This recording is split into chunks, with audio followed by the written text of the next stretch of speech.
وحده والصلاة والسلام على من لا نبي بعده وعلى آله وأصحابه الذين أوفوا عهده أما بعد فأعوذ بالله من الشيطان الرجيم بسم الله الرحمن الرحيم تلك الدار الآخرة نجعلها للذين لا يريدون علوا في الأرض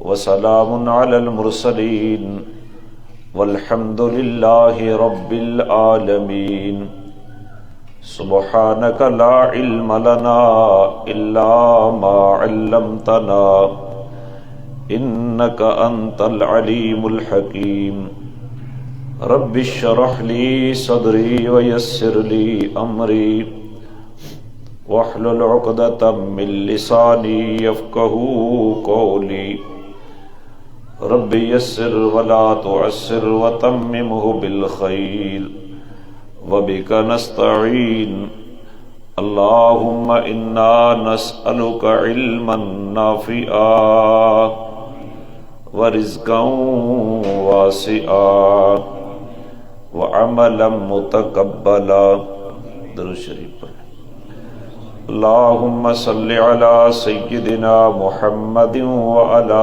آل سيدنا محمد افضل صلواتك بعدد معلوماتك وبارك وسلم اللهم صل على محمد النبي الأمي وعلى آله وسلم تسلیما 20ویں پارے کا 12واں رکوع سورہ القصص کی آیت نمبر 83 643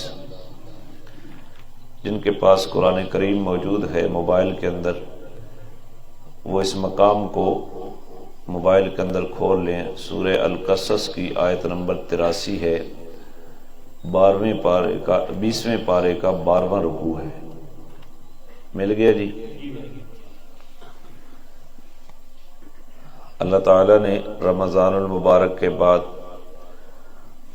ہمیں از سر نو اس مسجد میں قرآن کریم کی نسبت سے اکٹھا ہونے کی توفیق عطا فرمائی. اللہ اس کو قبول فرما لے. اس صورت کے اندر اللہ کے کلیم پیغمبر جناب موسیٰ علیہ السلام کے حالات کو بہت زیادہ تفصیل سے بیان کیا. اس کے بعد آخرت کی طرف قرآن نے اشارے کیے. پھر مسئلہ توحید کو بیان کیا. اس کے بعد قارون کے حالات کو بیان کیا جو پچھلا درس آپ نے رمضان کا آخری درس سنا.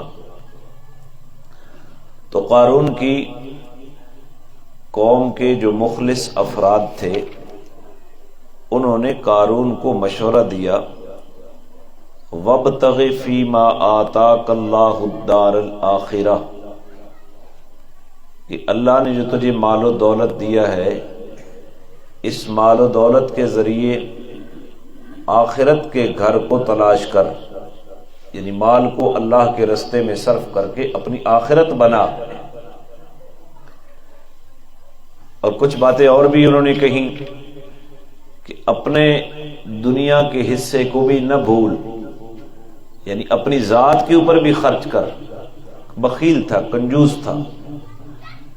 اور اللہ نے جس طرح تیرے ساتھ احسان کیا ہے تو بھی اسی طرح لوگوں کے ساتھ احسان کر. زمین کے اندر فساد نہ کر. رسومات باطلہ کے اوپر مال خرچ کرنا, لاہ و لاب کے اوپر مال خرچ کرنا, بدعات کے اوپر مال خرچ کرنا, یہ سارا فساد فی الارض ہے. تو فساد نہ کر. بے شک اللہ فسادیوں کو پسند نہیں کرتا. اس نے جواب میں تکبر کے جملے بولے. کہتا ہے کہ مجھے یہ مال و دولت جو ملی ہے یہ میرے اپنے علم اور فن کی وجہ سے ملی ہے. میں اس قابل ہوں تبھی مجھے دولت ملی ہے، اور جن کو دولت نہیں ملی وہ نالائق ہیں، میں ان کو کیوں دوں؟ تو یہ وہ جملے تھے جو قارون نے کہے۔ آج کا درس یہاں جو شروع ہو رہا ہے اس کا اسی، اور پیچھے فرعون نے بھی کہا تھا آیت نمبر 4 کے اندر، ان علا فرعون فی الارض، کہ فرعون کے اندر فرعون نے زمین کے اندر سرکشی کی، اپنے آپ کو بڑا سمجھا، اپنے آپ کو بڑا سمجھا۔ تو اس مناسبت سے آخری یہ آیات جو ہیں یہ پوری سورت کے ساتھ مربوط ہے۔ آیت نمبر 4 میں کہا کہ فرعون نے سرکشی کی، تکبر کیا، اپنے آپ کو بڑا سمجھا، اور آیت نمبر 78 میں کہا کہ وہ کہتا ہے، جب اسے کہا گیا قارون کو کہ مال و دولت کو صرف کر کے آخرت کا گھر بنا، تو وہ کہتا ہے کہ مال و دولت تو مجھے میرے علم کی وجہ سے ملی ہے۔ جس طرح ہم کہہ دیتے ہیں کہ سند نہ ہوتی، تعلقات نہ ہوتے، سفارش نہ ہوتی تو یہ کیسے ملتا؟ تو اسباب کی طرف دھیان جاتا ہے، حالانکہ دھیان کدھر جانا چاہیے؟ اللہ کی جانب۔ تو اس کا ربط ہے اس آیت کے ساتھ، آیت نمبر 83 کے ساتھ، تلک الدار الآخرہ، وہ جو آخرت کا گھر ہے نا، قیامت کا جنت، نجعلها للذین لا یریدون علوا فی الارض، وہ ہم ان کو دیتے ہیں جو زمین کے اندر اپنی بڑائی کا اظہار نہیں کرتے۔ سمجھیو معنی؟ کہنے دیتے ہیں جو زمین کے اندر اپنی بڑائی کا اظہار نہیں کرتے، ولا فسادا، اور زمین کے اندر فساد بھی نہیں کرتے۔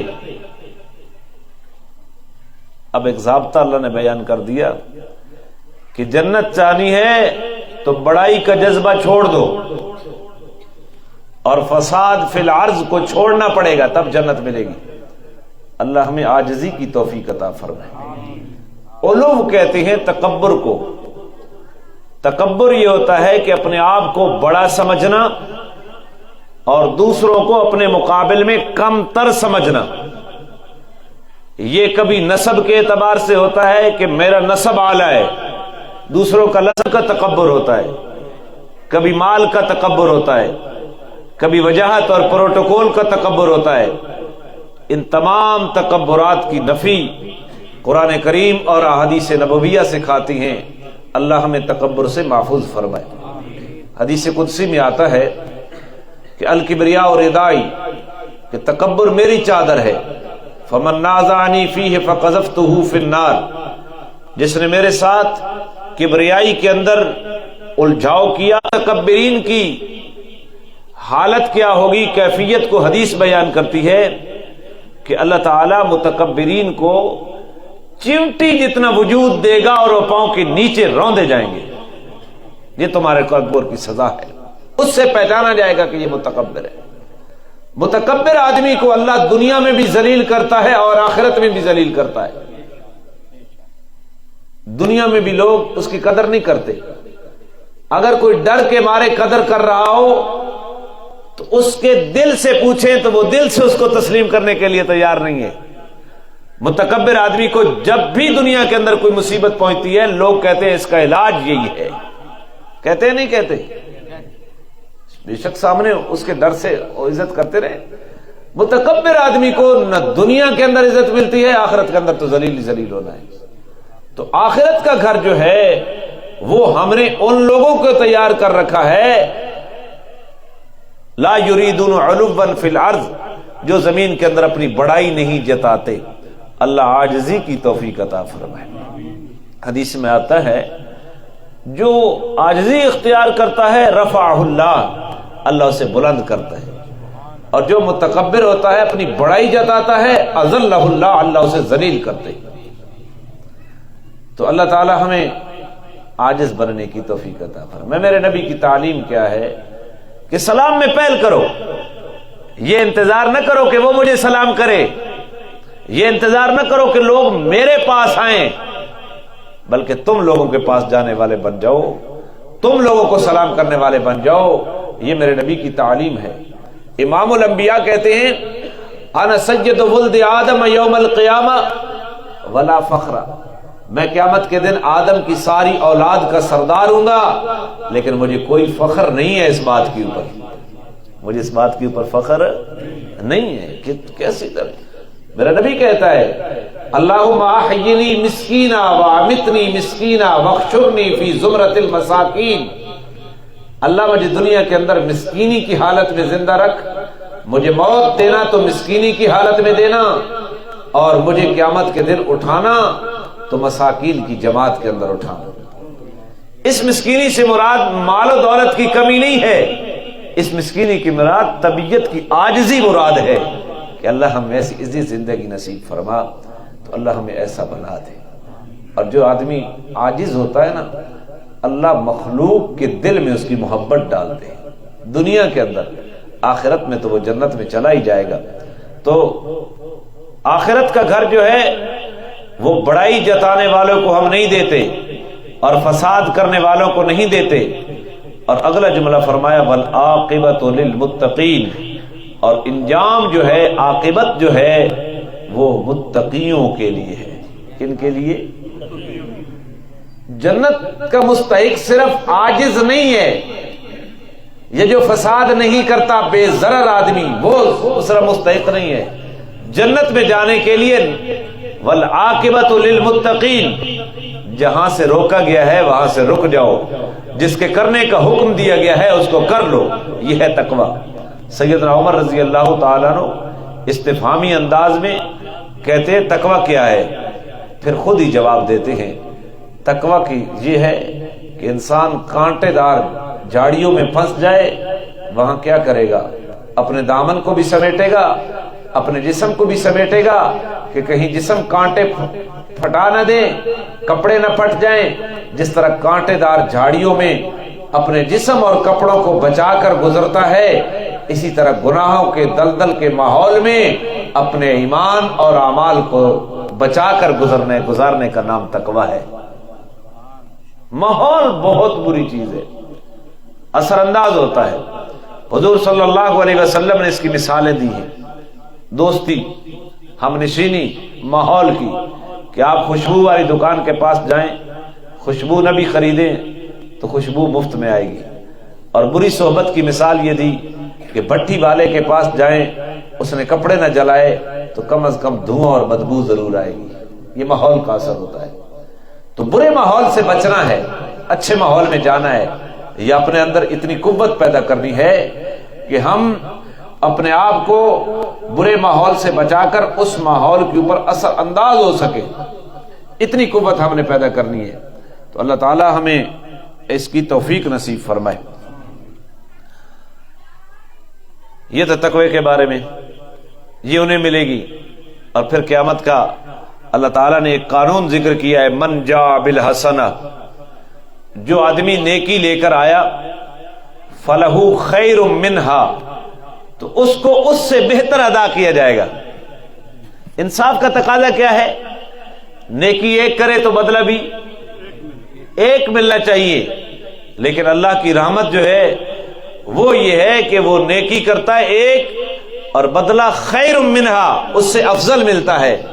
اور اس کا ادنا درجہ یہ ہے کہ ایک نیکی کا بدلہ 10 نیکیاں ملتی ہیں، 10 درجات میں ملتا ہے۔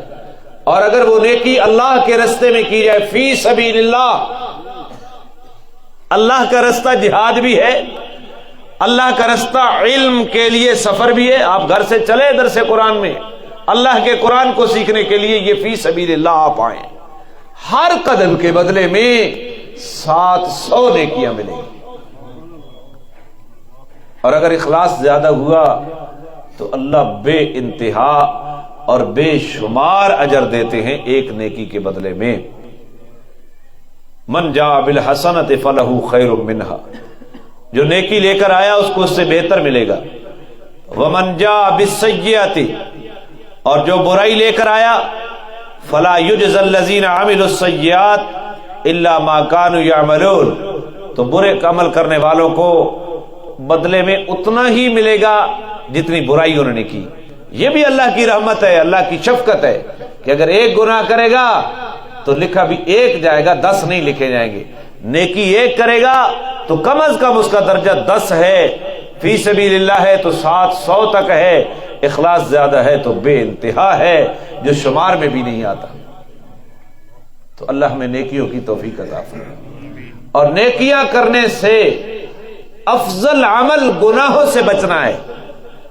ایک بندہ نیکی نہیں کر سکتا تو گناہ سے بچ جائے، یہ بہت زیادہ افضل ہے، بجائے اس کے کہ وہ نیکیاں بھی کرتا ہے اور گناہ میں بھی منہمک رہتا ہے۔ گناہ سے بچنا یہ بہت زیادہ افضل ہے۔ تو یہ اللہ تعالیٰ کا قانون ہے، گناہ ایک کا 1 لکھا جائے گا اور نیکی کم از کم 1 کی 10 لکھی جائے گی۔ پھر اللہ تعالیٰ نے فرمایا حضور کو، ان الذی فرض علیک القرآن لرادک الی معاد، بے شک وہ ذات جس نے قرآن آپ کے اوپر فرض کیا ہے، یہاں فرض بمانا نازلہ ہے، جس نے آپ کے اوپر قرآن کیا ہے؟ نازل کیا ہے، اس کو لفظ فرض سے تعبیر کیا ہے۔ جس نے آپ کے اوپر قرآن فرض کیا ہے یعنی نازل کیا ہے۔ لفظ فرض کی حکمت یہ ہے کہ اس کے اوپر ایمان لانا بھی فرض ہے اور اس کے ہدایات کے اوپر عمل کرنا بھی کیا ہے؟ اس لیے لفظ فرض استعمال۔ ان الذی فرض علیک القرآن، بے شک وہ ذات جس نے آپ کے اوپر قرآن نازل کیا ہے، قرآن کو فرض کیا ہے، لرادک الی معاد، وہ ذات آپ کو لوٹنے والی جگہ کے اوپر لوٹائے گی۔ لوٹنے والی جگہ کے اوپر لوٹائے گی وہ ذات، وعدہ کیا اللہ تعالیٰ نے۔ اس کی مراد کیا ہے؟ مفسرین کے مختلف اقوال ہیں۔ اللہ کیا کہنا چاہتے ہیں کہ جس نے آپ کے اوپر قرآن نازل کیا ہے وہ اللہ آپ کو لوٹائے گا لوٹنے والی جگہ کے اوپر۔ کیا مراد ہے؟ اس کی مراد مفسرین کہتے ہیں کہ اللہ آپ کو جنت عطا کریں گے۔ اصل جگہ کون سی ہے لوٹنے کی؟ جی جنت۔ حضرت عبداللہ بن عباس کہتے ہیں، میں نے کس کا حوالہ دیا؟ اس امت کا سب سے بڑا مفسر قرآن، میرے نبی کا چچا زاد بھائی عبداللہ بن، بولے عبداللہ بن، اور عبداللہ بن عباس بھی اہل بیت نبوی کا ایک فرد ہے۔ کبھی سنا اس کا نام کہ یہ بھی اہل بیت ہے؟ میرے نبی نے عبداللہ بن عباس کو، یہ بہت چھوٹے تھے، حضور کے انتقال کے وقت بھی چھوٹے صحابہ میں شمار ہوتے تھے، لیکن علم اتنا تھا کہ میرے نبی نے ایک دعا کی تھی۔ عبداللہ بن عباس اپنے چچا کے بیٹے کو سینے سے لگا کر دعا کی، اللہ اس کو قرآن کا علم عطا کر دے، اور اس امت کا سب سے بڑا مفسر۔ بعض مفسرین نے لکھ دیا ہے کہ جو بات مفسرین کہتے ہیں وہ عبداللہ بن عباس سے کہتے ہیں، تو یہ عبداللہ بن عباس کی اپنی رائے ہے۔ میں پوچھنا چاہتا ہوں ایسے مفسرین سے، عبداللہ بن عباس کی رائے کیا کم ہے؟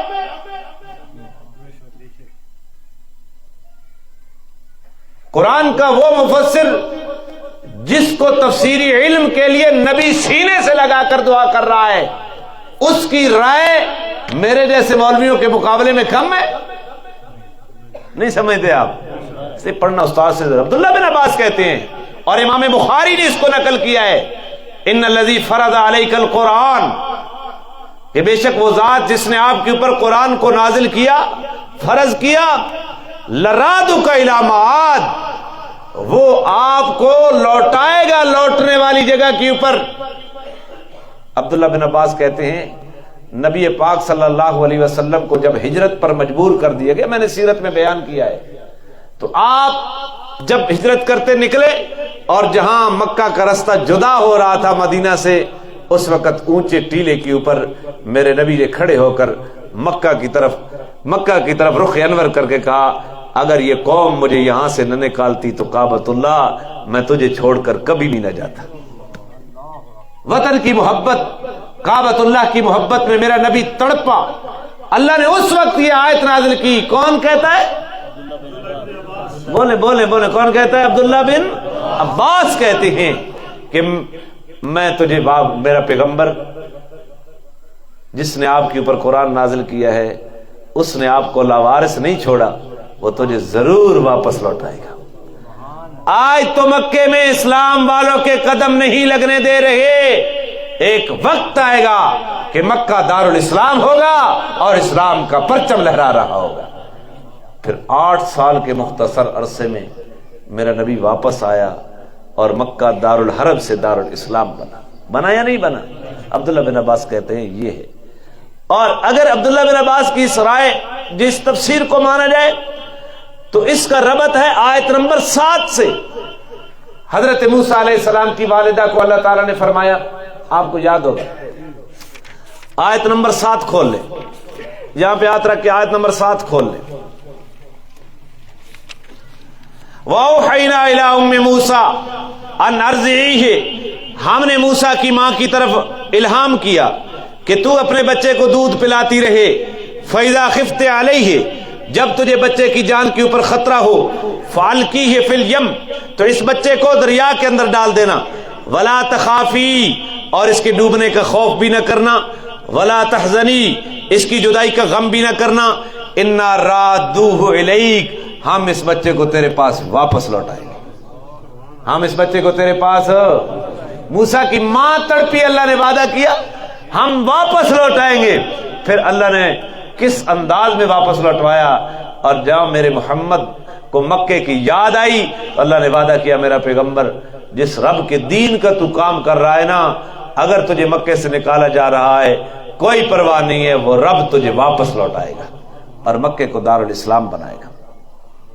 قل ربی، میرا پیغمبر نے کہہ دو میرا رب جو ہے اعلم بمن جاء بالہدی، وہ اسے بڑے اچھے طریقے سے جانتا ہے جو ہدایت لے کر آیا، جو ہدایت لے کر آیا ہے اسے میرا رب اچھے طریقے سے جانتا ہے کہ یہ ہدایت کے قابل بھی ہے یا نہیں۔ ومن هو فی ضلال مبین، اور میرا رب اسے بھی بڑے اچھے طریقے سے جانتا ہے جو واضح گمراہی کے اوپر کھڑا ہے۔ لہذا رب سے نہ ہدایت مخفی ہے اور نہ گمراہی مخفی ہے۔ اس کا ربط آیت نمبر 37 سے، آیت نمبر 37 سے، آیت نمبر 37۔ وقال موسیٰ، 36 پڑھو، فلما جاءہ موسیٰ بآیاتنا بینات، جب موسیٰ ہماری واضح آیات لے کر فرعون کے دربار میں گئے، قالوا ما ھذا الا سحر مفترى، تو انہوں نے کہا یہ گھڑا ہوا جادو لے کر آئے۔ وما سمعنا بھذا فی آبائنا الاولین، اور جو مسلک تو لے کر آیا ہے مسئلہ توحید، یہ ہم نے اپنے پہلے آباء و اجداد سے آج تک نہیں سنا۔ وقال موسیٰ، تو حضرت موسیٰ نے فرعون کو جواب میں کہا، ربی عالم بمن جاء بالہدی، میرا رب بڑے اچھے طریقے سے جانتا ہے کہ میں ہدایت لے کر آیا ہوں اس کی جانب سے۔ ومن تکون لہ عاقبۃ الدار، اور اسے بھی جانتا ہے کہ کس کے لیے آخرت کا گھر ہے۔ انہ لا یفلح الظالمون، ظالم فلاح نہیں پاتے۔ تو اس نے حضرت موسیٰ کو جادوگر کہا تھا، تو حضرت موسیٰ نے کہا میں اپنے آپ کو پیغمبر کہہ رہا ہوں نا، تو میرا رب بڑے اچھے طریقے سے جانتا ہے کہ کون ہدایت لے کر آیا۔ مکے والوں نے امام الانبیاء کو کہا کہ تو جادوگر ہے، کل میرا پیغمبر تو نے کہہ دے ربی عالم بمن جاء بالہدی، میرا رب اچھے طریقے سے جانتا ہے کون ہدایت لے کر آیا ہے، مجھے میرے رب کو پتا ہے کہ میں اس کا رسول ہوں، ہادی ہوں، مادی ہوں۔ ومن هو فی ضلال مبین، اور اسے یہ بھی پتا ہے کہ کون واضح گمراہ ہے۔ وہی بات کہی جو جناب موسیٰ نے فرعون کو کہی تھی، وما کنت ترجو ان یلقی الیک الکتاب۔ میرا پیغمبر یہ آپ کے اوپر اعتراض کرتے ہیں، آپ کو نبی کیوں بنایا گیا، کسی اور کو نبی کیوں نہیں بنایا گیا؟ وما کنت ترجو، میرا پیغمبر آپ کو امید نہیں تھی ان یلقی الیک الکتاب، کہ آپ کو کتاب دی جائے گی، آپ کے وہم و گمان میں بھی نہیں تھا کہ مجھے قرآن دیا جائے گا۔ سمجھ رہے ہو؟ الا رحمتا من ربک، مگر یہ تیرے رب کی رحمت ہے، تیرے رب کی۔ یہاں اشارہ ہے اس بات کی طرف کہ نبوت محنت سے نہیں ملتی، نبوت انتخاب الہی ہے۔ نبوت انتخاب مرزا قادیانی ملعون کا بیٹا مرزا محمود لکھتا ہے کہ بندہ اعمال میں محنت کر کے نبی بن سکتا ہے، بلکہ نبی سے بھی آگے پہنچ سکتا ہے۔ یہ لامتیوں کا عقیدہ ہے۔ قرآن نے کہا میرا پیغمبر آپ کے تو امیدوں میں بھی یہ بات نہیں تھی کہ ہم آپ کو کتاب دیں گے، ہم نے اچانک اللہ رحمتم من ربک اپنی رحمت کر دی۔ میں آپ کو سمجھاتا ہوں، ابھی آپ کو میں کل جمعے تے آکھا نا میں بندہ بڑا مفتی بن ونے تو شک پہ وینا میں پتہ نہیں یہ مولوی سچ آکھنا پیا یا نہیں آکھدا پیا، اہل حدیث بن ونے تو اس نوں ڈر لگا رہنا میں پتہ نہیں یہ گل ضعیف ہے یا صحیح ہے، او دوئی دے بارے یہ سوچے رہنا تے اپنے مولوی دیاں ساری گلاں صحیح سمجھے نا، تے دیوبندی ہوئے تے او بریلویاں دے بارے او سن کرنے پے ہوئے تو انہاں دے بارے سن شک پہ رہنا میں پتہ نہیں یہ گل ٹھیک بھی کرے نہ پیا یا جی بریلوی ہوئے تے دیوبندی مولوی دی گل سننا پہ ہوئے تو اتھے اس نوں شک پہ رہنا بھئی یہ پتہ نہیں ٹھیک کرے نہ پیا یا نہیں، تو ان بھی شک پہ بیٹھا بھئی یہ گل کیا کی تھی، نہیں بھئی میں اپنے کولوں تھوڑی کی تھی، میرا پیغمبر آپ کی امیدوں میں یہ بات نہیں تھی کہ ہم آپ کو کتاب دیں گے الا رحمتا من ربک، مگر یہ تب تیرے رب کی رحمت ہے۔ آپ کو کوئی پتہ نہیں تھا کہ اللہ نے مجھے نبی بنانا ہے۔ بتا حضور کے دل میں جب عمر مبارک 40 سال کے اوپر پہنچی، آپ کے دل میں یہ بات آئی کہ میں اللہ کی عبادت کروں۔ آپ توشہ لیتے غار حرا میں جاتے، توشہ ختم ہوتا پھر واپس آ جاتے، توشہ لیتے پھر جاتے، وہاں اللہ کی عبادت کرتے۔ اسی عبادت کے دورانیے میں ایک دن جبریل امین آ گئے، اور جبریل امین نے جب وہی پہلی اتاری نا اقرا بسم ربک الذی خلق، اقرا پڑھیے، حضور کہتے ہیں مانا بیکاری میں تو پڑھا ہوا نہیں ہوں، جبریل امین نے بھیج کر چھوڑ دیا، اقرا پڑھیے، حضور کہتے ہیں مانا بیکاری، یہ ہوتا رہا۔ پھر اقرا بسم ربک الذی خلق، خلق الانسان من علق، اقرا وربک الاکرم الذی علم بالقلم، علم الانسان ما لم یعلم، یہ 5 آیتیں اتری۔ حضور غار حرا سے گھر آئے خدیجہ الکبریٰ کے پاس، کہتے ہیں کہ مجھے چادر اڑا دو، مجھے اپنی جان کے اوپر خطرہ آ رہا ہے۔ تو حضرت خدیجہ نے کہا کہ آپ کو اپنا رب ضائع نہیں کرتا، آپ تو مہمان نوازی کرتے ہیں، آپ تو بے روزگاروں کا سہارا بنتے ہیں، آپ تو لوگوں کے قرضوں کا بوجھ اٹھاتے ہیں، آپ تو پڑوسیوں کے حقوق کا خیال رکھتے ہیں، آپ کو اپنا رب ضائع کر دیا۔ پھر وہ اپنے چچا زاد بھائی ورقہ بن نوفل کے پاس لے گئی کہ اپنے بھتیجے کی بات سنو۔ ورقہ بن نوفل نے جب ساری بات سنی، غار حرا میں پہلی وحی کی، تو ورقہ نے کہا کہ یہ وہی ہے جو حضرت عیسیٰ اور حضرت موسیٰ کے پاس آتے تھے۔ اگر پتہ ہوتا تو اس کیفیت کا کیا مطلب؟ تو میرا پیغمبر آپ کی یہ وہم و گمان بھی نہیں تھا کہ ہم آپ کو کتاب دیں گے، لیکن ہم نے آپ کو کیا بنا دیا؟ آیت نمبر 7 کھولو۔ حضرت موسیٰ کی ماں کو کہتے ہیں، اللہ فرما رہے انا رادوہ الیک، ہم تیرے پاس واپس بھی کریں گے، وجاعلوہ من المرسلین، اور موسیٰ کو اپنا رسول بنائیں گے، موسیٰ کو اپنا رسول بنائیں گے۔ وہاں آیت نمبر 7 میں یہ بات اللہ تعالیٰ نے یہ کی۔ اور پھر حضرت موسیٰ علیہ السلام کے بارے میں دوسرے مقام پر یہ آتا ہے کہ موسیٰ علیہ السلام اپنی بیوی کے ساتھ جب مدین سے واپس آ رہے تھے، کوہ طور کی غربی جانب آپ کا سفر تھا، سخت سردی کا موسم ہے، رات اندھیرا ہے، موسیٰ علیہ السلام رستہ بھی بھول گئے ہیں، بیوی کو درد ذیل شروع ہے، دور ایک آگ جل رہی ہے۔ موسیٰ کہتے ہیں میں آگ لے کر آؤں، وہاں سے کوئی رہنما بھی ہوگا جس رستے کی خبر بھی معلوم کر کے آؤں گا، اور آگ انگارہ بھی لے آؤں گا تاکہ آگ جلا کر تیری سردی سے بچنے کا بندوبست کیا جائے۔ موسیٰ وہاں گئے، ایک درخت ہے، وہ درخت کو آگ لگی ہوئی ہے لیکن درخت سبز و شاداب ہے، آگ آسمان تک جا رہی ہے۔ موسیٰ حیران و پریشان کھڑا ہے، میں تو آگ لینے کے لیے گیا، یہ تو آگ عجیب کیفیت کی ہے۔ اس درخت سے آواز آئی انی انا اللہ رب العالمین وَأَنَا اخْتَرْتُكَ فَاسْتَمِعْ لِمَا يُوحَىٰ، میں نے تجھے اپنی وحی کے لیے چن لیا۔ موسیٰ کیا لینے کے لیے گئے تھے اور مل کیا گئی؟ موسیٰ کو پتا تھا جس کو بھی اللہ نے نبوت دی اس نے نبوت ملنے کی امید نہیں لگائی ہوئی تھی، اچانک اللہ نے نبوت دے دی۔ ہاں یہ الگ بات ہے کہ نبی نبوت کے ملنے سے پہلے بھی ہر قسم کے گناہوں سے پاک ہوتا ہے، لیکن نبوت کسبی نہیں ہے، وابی ہے، اختیار سے نہیں ملتی، اللہ کی عطا سے ملتی ہے، محنت سے نہیں ملتی، اللہ کی عطا سے ملتی ہے۔ سمجھ لیے بات؟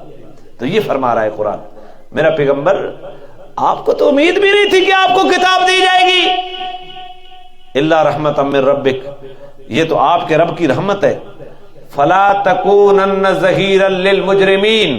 دوسرا فرعون کا قبیلے کا ہے، آپ کے قبیلے والے نے مدد کے لیے پکارا، آپ نے بات سمجھی تو غلطی فرعون کے قبیلے والے کی تھی، اسے سمجھائی، وہ بات سمجھنے کے قریب نہیں جاتا، موسیٰ علیہ السلام نے اس کو مکہ مارا، آپ نے سنا ہے تو پھر بولے نا، مکہ مارا اور بندہ بے اختیار مر گیا۔ اس کے بعد موسیٰ علیہ السلام نے اللہ تعالیٰ سے معافی مانگی، یا اللہ غیر اختیاری طر پر ہو گیا۔ قال رب، اللہ تعالیٰ نے فرمایا قال رب انی ظلمت نفسی، موسیٰ کہتے ہیں اللہ میں نے اپنی جان کے اوپر ظلم کیا، اللہ میں نے جان کے اوپر ظلم کیا، فاغفر لی، مجھے بخش دے، فغفر لہ، اللہ نے اس کو بخش دیا، انہ هو الغفور الرحیم، کیونکہ وہ غفور الرحیم ہے۔ اب موسیٰ کہتے ہیں قال رب بما انعمت علی، اللہ تو نے جو میرے اوپر انعام کیا ہے کہ ایک میرے غیر ارادی فعل کو تو نے معاف کر دیا ہے، فلن اکون ظہیرا للمجرمین، اس شکریہ میں کبھی بھی مجرموں کی مدد نہیں کروں گا، کبھی بھی مجرموں کی مدد۔ اب اس آیت کو سمجھو، حضرت موسیٰ وہاں یہ کہہ رہے ہیں میرا پیغمبر آپ کو نبوت ملنے کی امید نہیں تھی، ہم نے اپنی عطا سے تمہیں کتاب اور نبوت عطا کر دی، لہذا اس کا شکریہ کیا ہے، فلا تکونن ظہیرا للکافرین، کافروں کی مددگار نہ بننا۔ جی سمجھی کہ نہیں سمجھی؟ بھائی حضور کر سکتے ہیں یہ کام؟ نہیں کر سکتے۔ کہا حضور کو جا رہا ہے، سمجھایا مجھے جا رہا ہے کہ جب اللہ نے ایمان کی دولت دے دی ہے تو پھر کافر کا رستہ جدا ہے، تیرا رستہ جدا ہے، اور للچائی ہوئی نظروں کی طرف، کافروں کی طرف مت دیکھو۔ جس طرح ہمارے حکمران کہتے ہیں امریکہ سے نہیں رکھیں گے تو کھائیں گے کیسے، معیشت کیسے ہو جائے گی، رکھ رہے ہو تو معیشت تمہاری تباہ ہو رہی ہے۔ تو اللہ نے ایک ضابطہ دیا، میرا پیغمبر جب آپ کو کوئی امید نہیں تھی نبوت ملنے کی، نہ آپ نے نبوت کی طمع رکھی، ہم نے پوری کائنات میں آپ کو اپنے نبوت کے لیے منتخب کیا اور پوری کائنات کا امام بنایا، لہذا میرا پیغمبر اس نعمت کا تقاضا یہ ہے کہ کافروں کے مددگار۔ کافروں کی مدد کس طرح ہوتی ہے؟ ان کی رسومات میں شریک ہونا، ان کی خوشیوں میں شریک ہونا، یہ کافروں کی مدد ہے، ان کے عزت والے پروگراموں میں شریک ہونا۔ تو میرا پیغمبر ان کا رستہ جدا، آپ کا رستہ۔ اب جتنے سیاسی ہیں ہمارے ملک کے، وہ 25 دسمبر کو عیسائیوں کو مبارکباد دے رہے ہوتے نہیں ہوتے؟ یاد رکھو کیا یہ عقیدہ ہے عیسائیوں کا؟ حضرت عیسیٰ اللہ کے بیٹے ہیں، وہ اللہ کے بیٹے کی پیدائش منا رہے ہیں، اور ہمارے مسلمان سیاسی حضرات ان کو مبارکباد دے رہے ہیں۔ بتاؤ وہاں مبارکباد دینا ایمان کا بیڑا غرق کرے گا یا نہیں کرے گا؟ ہندوؤں کی ہولی کی تہوار ہے، مسلمان اس میں شریک ہو رہے ہیں، اور تمہیں جب ایمان کی دولت ملی ہے فلا تکونن ظہیرا للکافرین، ایمان کی دولت کا شکریہ یہ ہے کہ کافروں کے مددگار نہ بنو، یعنی جو کافروں کے عقیدے ہیں، ان کے عقیدے اور ان کے جو رسمی تہوار ہیں، مذہبی تہوار ہیں، ان کو اندر شریک ہو، تبھی تو اسلام کو غلبہ ملے گا۔ پتہ نہیں میں اپنی بات سمجھا بھی سکا یا نہیں سمجھا، تو سب کوئی جواب نہیں دے۔ بھائی ان لیٹ آسن تسی کیوں ڈرے بیٹھے ہو؟ پہلے ماں مرے سے تو ڈرتے رہو بیٹھے پہ نماز سے گھنا آیا سا بات ابھرنے کیوں نہ، پتہ نہیں کیا تھی کہ نہیں فلا تکونن ظہیرا للکافرین۔ بھائی میں انہوں نے دسا بھائی اسی غریب بندے نے ماشے کرسا ہے کھائے کچھ نہیں، انہوں نے کہا جی بڑی مہربانی شکر ہے تو سزاں دسا کون ہی مسئلہ، میں روڑے نہیں بتی کٹ گئے ہیں بھائی، بس ہمارا تو کسی سے مقابلہ نہیں ہے نا کہ ہم نے کوئی دونس داندری کرنے، مقابلہ تو ہے نہیں. ہم تو ہر ایک کے لیے دعا کرتے ہیں یا اللہ ہمیں مخلوق خدا کی ہدایت کا ذریعہ بنا، یا اللہ جو رکاوٹ بنی ہوئی ہے اللہ ان کے دلوں کے اوپر جو غفلت کی چادر چڑھی ہوئی ہے اللہ تو اس کو ہٹا دے، ان کو ہدایت دے دے. تو یہ کرنی چاہیے نا، ہمیں تو بھگانا تو نہیں ہے کسی کو. وَلَا يَصُدَّنَّكَ عَنْ آيَاتِ اللَّهِ جی رہ گئی ہے. وَلَا يَصُدَّنَّكَ عَنْ آيَاتِ اللَّهِ بَعْدَ إِذْ أُنزِلَتْ إِلَيْكَ. خطاب کن کو ہے؟ چنگا سبق سیکھنے پہ. خطاب کس کو ہے اس آیت میں؟ پچھلی آیت میں کس کو ہے کہ میرا پیغمبر آپ کو تو نبوت ملنے کی امید نہیں تھی، ہم نے دے دی، یہ رحمت ہے. خطاب کس کو ہے؟ لہذا جب نبوت کی نعمت دے دی تو اس کا شکریہ یہ ہے کہ کافروں کی مدد کا معنی میں نے یہ کیا ہے کہ ان کے مذہبی پروگراموں میں شریک، اور انہیں بھی یہ امید نہ ہو کہ یہ بندہ ہمارے مذہب کے بارے میں نرمی اختیار کرے گا. نہیں، تیرا اپنا عقیدہ. اب اگلی آیت سمجھنا، میں نے پھر دہرائی ہے. فلا یصدنک، کہیں جی ولا جزاک اللہ، ولا یصدنک، ایسا نہ ہو کہ وہ تجھے روک دیں ان آیات اللہ، اللہ کی آیات سے، بعد از انزلت الیک، بعد اس کے کہ وہ تیری طرف نازل ہو چکی ہیں. کافروں کی مدد، کافروں کے بارے میں نرم گوشہ دین کے بارے میں نہیں رکھنا. ان کی رسومات الگ، اسلام کی عبادات. اگر آپ ان کے بارے میں نرمی کریں گے نا تو کہیں ایسا نہ ہو کہ وہ تجھے اللہ کی آیات سے روک دیں تیری اوپر نازل ہونے کے بعد. اب مجھے بتائیں کہ کیا کافر نبی کو آیات اللہ سے روک سکتا ہے؟ نہیں بولتے. آج پتہ نہیں، سمجھ نہیں آ رہی کیا مسئلہ ہے. بھوک لگی نے محمد خان صاحب کچھ چندہ اکٹھا کرا ٹوکو رتائیوں سے. حضور کو کہا جا رہا ہے میرا پیغمبر ان کی صحبت اختیار نہ کرنا، کہیں ایسا نہ ہو کہ وہ تجھے اللہ کی آیات سے نہ روک دیں. حالانکہ پیغمبر کو نہیں روک سکتے کیونکہ پیغمبر کے پیچھے اللہ کا ہاتھ ہوتا ہے اور پیغمبر معصوم ہوتا ہے. مجھے کہا جا رہا ہے پیغمبر کو خطاب کر کے کہ کافروں کی صحبت اختیار کرو گے آیات الہیہ سے تجھے روک دیں گے. آج کتنے ہمارے نوجوان گمراہ ہیں. جب ہم کہتے ہیں کہ بھائی یہ صحابہ کا منکر ہے، یہ ختم نبوت کا منکر ہے، یہ حدیث کا منکر ہے، ان کی صحبت نہ، بات ملنے جلنے سے کیا ہوتا ہے؟ اللہ یہی بیان کر رہے ہیں. ایمان کا تقاضا یہ ہے آپ کافروں کی مجلسوں میں جا کر ان کے مددگار نہ بنے. اگر ایسا ہوگا تو نتیجہ یہ نکلے گا ان کی صحبت تمہیں اللہ کی آیات سے روک دے گی، ہدایت کا جنازہ نکل جائے گا.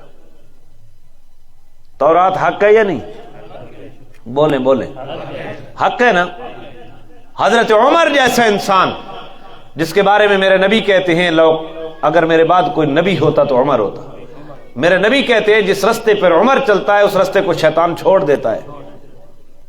اتنی فضیلتوں کے باوجود دنیا میں میرے نبی نے بشارت دی عمر فی الجنہ، اشرف و بشرہ میں عمر فی آپ نے دنیا میں کہا کہ میں اور عمر اور ابو بکر قیامت کے دن ہاتھوں میں ہاتھ لے کر اٹھیں گے. کتنی بشارتیں. تورات پڑھ رہے ہیں. حضور صلی اللہ علیہ وسلم نے دیکھا آپ کا چہرہ انور سرخ ہو رہا ہے غصے میں. ابو بکر صدیق بھی ساتھ کھڑے ہیں. ابو بکر کہتے ہیں عمر کیا کر رہے ہو؟ نبی پاک کو نہیں دیکھتے. میں اللہ کی کلام پڑھ رہا ہوں، یہ بھی تو اللہ کی کلام ہے. حضور نے فرمایا جب میں آ گیا ہر چیز منسوخ ہو گئی. جب میں آ گیا اب میرے ہوتے ہوئے، میری کتاب کے ہوتے ہوئے کسی اور کتاب کی گنجائش نہیں ہے.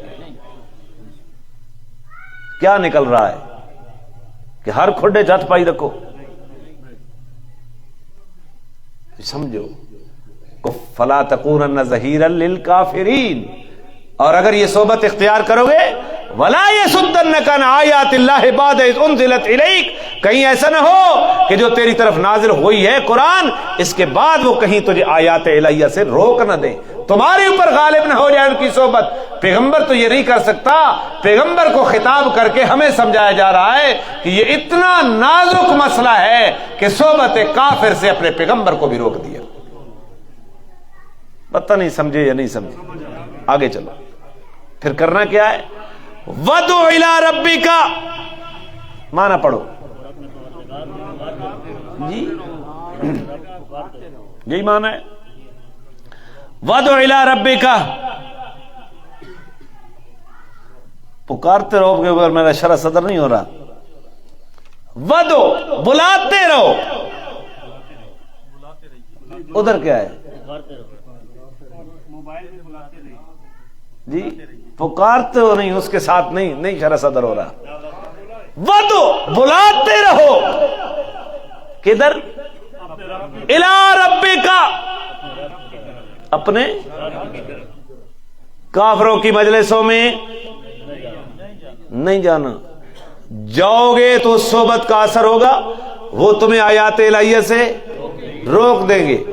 دین کو بچانے کا نسخہ کیا ہے؟ وَدْعُ إِلَىٰ رَبِّكَ، داعی بنتے رہو، دعوت دیتے رہو، دعوت دیتے رہو گے تمہارا دین بچا رہے گا، دعوت چھوڑ دو گے تو دین کمزور ہو جائے گا۔ میں نے کل جمعے کے اوپر بڑی تفصیلاً بات کی ہے اس بات کے اوپر کہ داعی کو اللہ دلیری نصیب کرتا ہے، اور جس کی طبیعت میں دعوت نہیں ہوتی اللہ اس کے اوپر بزدلی مسلط کر دیتا ہے، وہ ڈرتا ہے لوگوں سے۔ میرا پیغمبر وَدْعُ إِلَىٰ رَبِّكَ، پکارتے نہیں رہو، بلاتے رہو اپنے رب کی طرف۔ وَلَا تَكُونَنَّ مِنَ الْمُشْرِكِينَ، جی حضور کو کہہ رہے ہیں مشرکوں میں سے نہ ہونا۔ اور پیغمبر کیسے ہو سکتا ہے؟ واضح ہے کہ پیغمبر تو نہیں ہو سکتا، مجھے کہا جا رہا ہے، مجھے کہا جا رہا ہے مشرکوں میں سے نہ ہونا، ان جیسے افعال نہ کرنا۔ پھر میرے نبی نے کتنی احتیاط کی، قریش مکہ بھی پگڑی باندھتے تھے اور مسلمان کو بھی حکم تھا سر ڈھکنے کا۔ اب تو فتنہ آ گیا ہے نا نیا کہ بندہ کہتا ہے کہ میں حدیث کے اوپر عمل کرنے والا ہوں، لیکن نماز دا ٹائم آوے تو ٹوپی لا کے تلے تے نماز ہوتی نہیں ہے، نماز تو چوڑا اللہ چاہتا بھی تھی ویسی ستھر نہ لائے، اے نہ نوی تحقیق آ وجہ خطر۔ پوری زندگی میرے نبی کی حالت احرام کے بغیر اپنے اختیار سے صرف ایک نماز ہے جو ننگے سر پڑی، اور یہ بیان جواز کے لیے، بیان جواز کے لیے۔ بیان جواز کا مطلب یہ ہوتا ہے کہ اگر سر ننگا ہو تو نماز ہو جاتی ہے، لیکن پوری زندگی کی سنت یہ ہے کہ سر ڈھک کے نماز پڑھنا۔ آنکھ ایک بند ہو نا، ایک کھلی ہو، جس طرف بند ہوتا ہے نا اس طرف کے دلائل نظر نہیں آتے، جس طرف کھلی ہوتی ہے اس طرف نظر آتے ہیں۔ اللہ رحمت کرے فقہا کے اوپر جنہوں نے پوری زندگیاں صرف کر کے ہمیں دین کا ایک خلاصہ دے گئے۔ تو کتنی احتیاط کی، ولا تکونن من المشرکین۔ حکم ہے کافر بھی سر ڈھانکتے تھے رواج کے مطابق، مسلمانوں کو حکم تک سر ڈھانکو۔ ہمارے پرانے زمانے کے بزرگوں سے پوچھو، گلی سے کسی نوجوان کو ننگے سر نہیں گزرنے دیتے تھے، ننگے سر کو آوارگی کی علامت سمجھتے تھے۔ ہمارے استاد فرمایا کرتے تھے جو ننگے سر رہتا ہے شیطان اس کے سر کے اوپر پیشاب کرتا ہے۔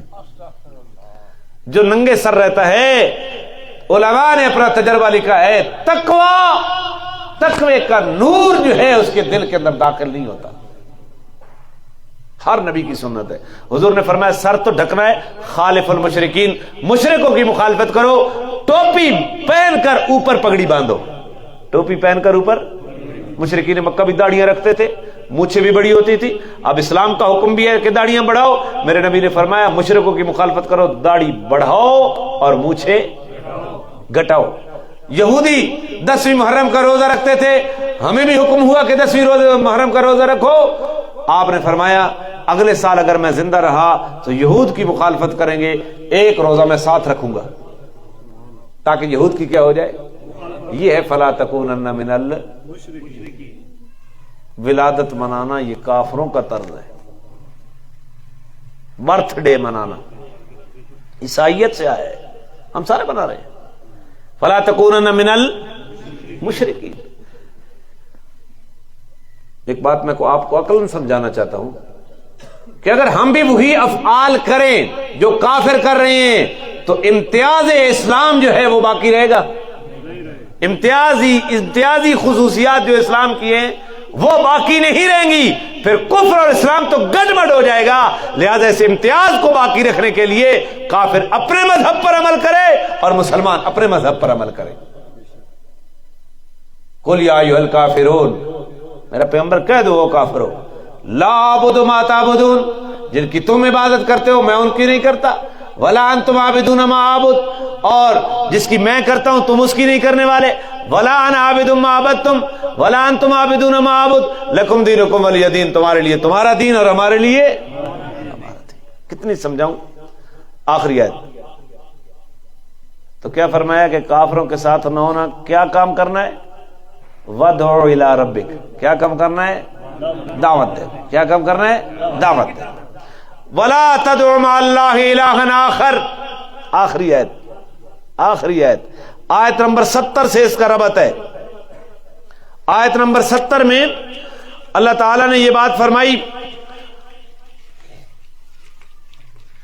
وَهُوَ اللَّهُ لَا إِلَٰهَ إِلَّا هُوَ لَهُ الْحَمْدُ فِي الْأُولَىٰ وَالْآخِرَةِ وَلَهُ الْحُكْمُ وَإِلَيْهِ تُرْجَعُونَ، وہ ساری بات وَلَا تَدْعُ مَعَ اللَّهِ إِلَٰهًا آخَرَ، اللہ کے ساتھ کسی اور کو الہ پکارنے نہیں، اللہ کے ساتھ کسی اور کو الہ بنا کر مت پکارو۔ الہ کا معنی مشکل کشا ہوتا ہے، ما فوق الاسباب، جہاں اسباب جواب دے جاتے ہیں وہاں مشکلیں دور کرنے والا کون ہے؟ ما تحت الاسباب کی بات نہیں ہے، ہر جگہ پہ حاضر اور ناظر ہونا یہ کس کی صفت ہے؟ علیم بذات الصدور ہونا کس کی صفت ہے؟ قسمت کھوٹی ہو جائے تو کھڑا کرنا کس کی صفت ہے؟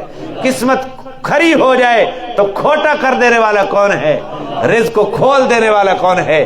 رزق کو بند کر دینے والا کون ہے؟ یہ سارے الہ کے معنی ہیں۔ وَلَا تَدْعُ مَعَ اللَّهِ إِلَٰهًا آخَرَ، اللہ کے ساتھ کسی اور کو الہ نہ بنا۔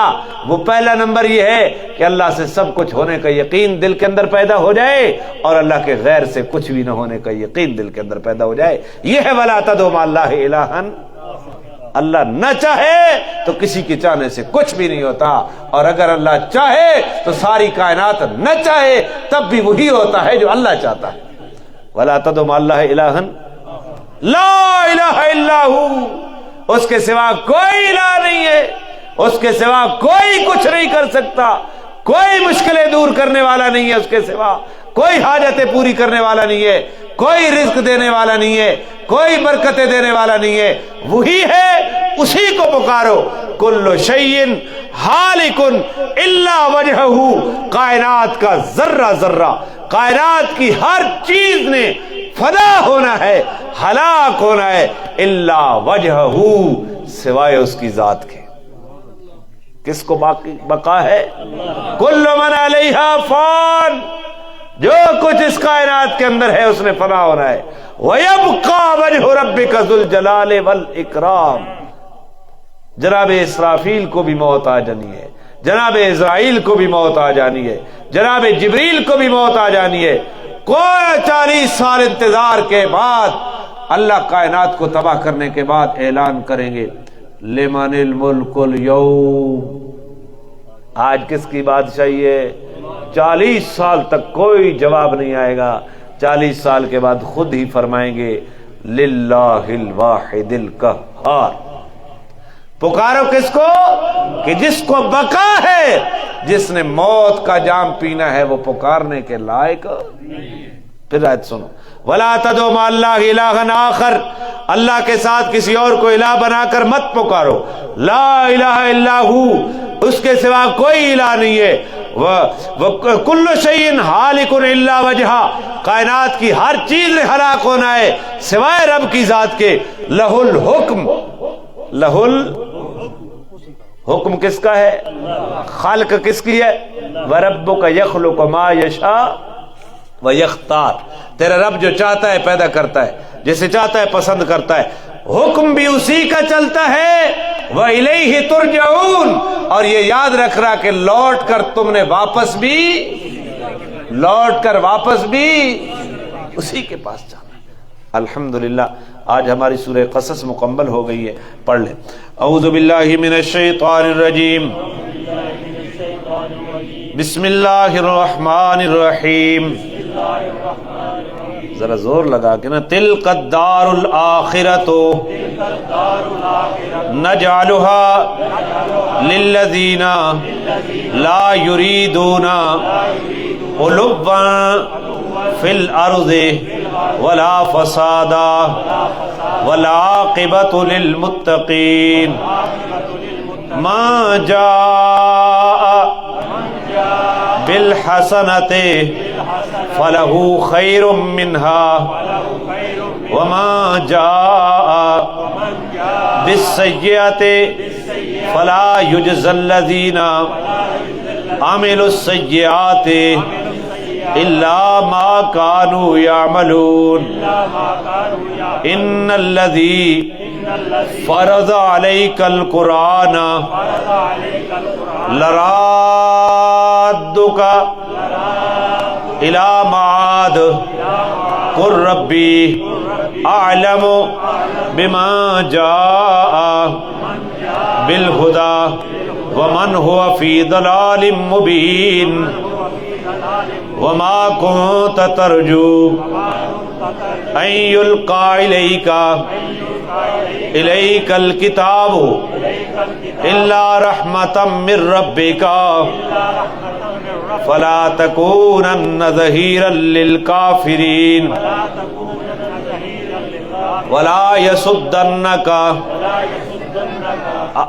يصدنك عن آیات اللہ بعد اذ انزلت الیک وادع الی ربک ولا تکونن من المشرکین ولا تدع مع اللہ الہا آخر لا الہ الا ہو کل شیء ہالک الا وجہ لہ الحکم